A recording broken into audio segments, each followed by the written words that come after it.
इस बीच एक बड़ी खबर आ रही है। देखिए, अपने बयान से जो पाकिस्तान का चुनाव आयोग है वो पलटा है। पहले 3 महीने में चुनाव कराने से पाकिस्तान की चुनाव आयोग ने मना कर दिया था, लेकिन अब पाकिस्तान का चुनाव आयोग कह रहा है हमने ऐसा बयान दिया ही नहीं।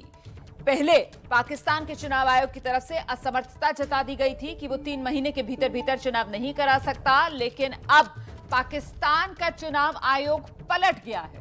आशीष, ये पलटी क्यों मारी?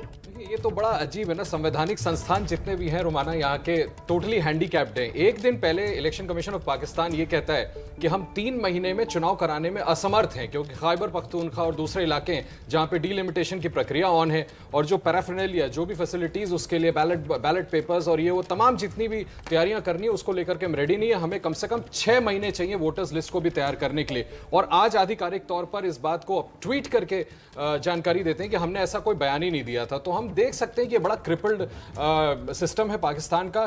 किसी को पता नहीं है कि अंदर क्या हो रहा है। मुझे लगता है इलेक्शन कमीशन को भी ये नहीं पता कि कोर्ट की रूलिंग क्या आएगी। कहीं ना कहीं एस्टैब्लिशमेंट का भी दबाव होगा, जी आज ये बोलें कल ये बोलें।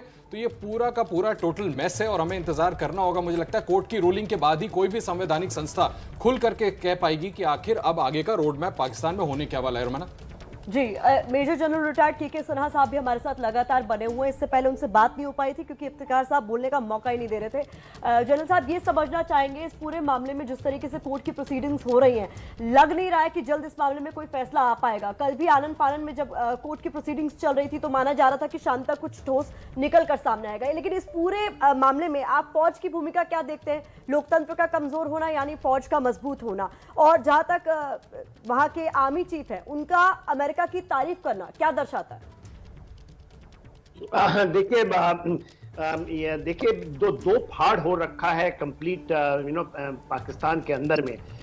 जो वहाँ की एस्टैब्लिशमेंट है वो टोटल लाइन पे चल रही है और इमरान खान ने जिस तरह से लाया है वो एब्सोल्युटली डिफरेंट लाइन पे जा रहे हैं। देखिए, जो बड़ी हुई हैं लास्ट 2 दिनों के अंदर में, एक में सिक्योरिटी डायलॉग के तहत में, और उसमें पाकिस्तान से भी लोग आए थे, अमेरिका से भी लोग आए थे, और उसको बाजवा साहब क्योंकि वो उसको चेयर कर रहे थे तो उन्होंने एड्रेस में बहुत तसलीम से 2 बातें रखी। अमेरिका के पीछे में उन्होंने कहा कि अमेरिका के साथ हमारा बहुत अच्छा रिश्ता है, हमारा स्ट्रेटेजिक पार्टनरशिप है, और ये कह गए कि पार्टनरशिप होना चाहिए नहीं, हमारा पार्टनरशिप है। दूसरी बात उन्होंने रशिया के बारे में, रशिया तो जो उन्होंने किया है, इन्वेड किया है यूक्रेन को, तो यूक्रेन के पक्ष में खड़े उन्होंने कहा यह टोटल नाजायज है, जो चीजें वहां हो रही हैं वो सही नहीं है। और इमरान खान का देखिए जो पूरा का पूरा वो रशिया में जाना और रशिया के पीछे खड़ा होना मेरे ख्याल से चीन की दबाव में हुआ है। तो अब ये जो सिक्योरिटी एस्टैब्लिशमेंट है जो उनकी लाइन है उससे टोटल डिफरेंट है, हटकर है।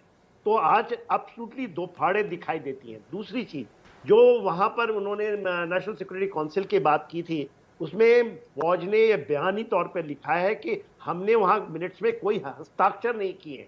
जो इमरान खान साहब कह रहे थे कि फौज के सामने हमने रख दिया कि बाहर की शक्तियां हमारे को तोड़ना चाहती हैं, हमारे में दखल देना चाहती है, मुझे निकालना चाहती है। वो अपना नाम ले रहे थे कि इमरान खान को निकालना चाहते हैं अमेरिका वाले, और उन्होंने जो डोनाल्ड लू का नाम लिया था, डायरेक्ट नाम लिया था। और ये जो थे वो पॉलिटिकल ऑफिसर वहां पाकिस्तान में भी रहे हैं, भारत में भी रहे हैं। तो उनका नाम लेना और इन चीजों को सरखना, जिसको टोटली बयान के अंदर में नकारा कर देना पाकिस्तान एस्टैब्लिशमेंट के द्वारा, खास करके पाकिस्तान आर्मी का, और कहना कि हम हस्ताक्षर किए ही नहीं है। और इन्होंने, इमरान खान ने कहा था कि मिनट्स बनी गई थी, बाकायदा सबने उसमें साइन किया है। तो देखिए ये एब्सोल्युटली डिफरेंट ऐसा लगता है। वो खड़े हैं, इमरान साहब को टॉलरेट इसलिए कर रहे हैं क्योंकि उनकी स्ट्रैटेजी है, नाउ स्ट्रैटेजी डायरेक्ट। वो नहीं चाहते कि सत्या हत्याले जैसे करते रहे हैं, 30 साल उन्होंने किया है डायरेक्ट रूलिंग, बट उनको ज्यादा बेटर लगता है कि पर्दे के पीछे से पूरे देश को चलाना।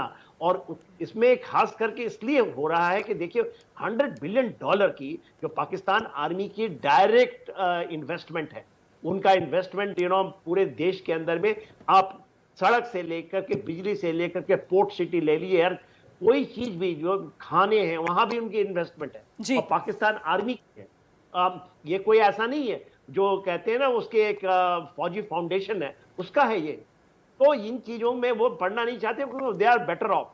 वो सत्ता भी का फायदा उठाते हैं, पैसों का भी फायदा उठाते हैं, बाहर की शक्तियों से भी पैसा उठाते हैं। तो उनका विन विन सिचुएशन है, उन्होंने इसको बेटर पाया है, इसलिए डायरेक्टली नहीं आते हैं, मगर पॉपेट लाएंगे वो। इमरान खान का मेरे अनुसार ये फौज के अगेंस्ट में जाना, एस्टैब्लिशमेंट के अगेंस्ट जाना और टोटल डिपेंड करना चाइना के ऊपर में और थोड़ा रशिया के ऊपर ना हो, क्योंकि रशिया को तो चाइना के कहने से ही गए थे, तो ये नहीं चलेगा शायद। बिल्कुल सर, बहुत बहुत शुक्रिया सिन्हा साहब हमारे साथ जुड़ने के लिए। तो कुल मिलाकर लोकतंत्र का माहौल कैसे बनाया जाता है, इसी की मिसाल बार बार पाकिस्तान की तरफ से पेश की जाती है और इस बार भी वही होता हुआ नजर आ रहा है।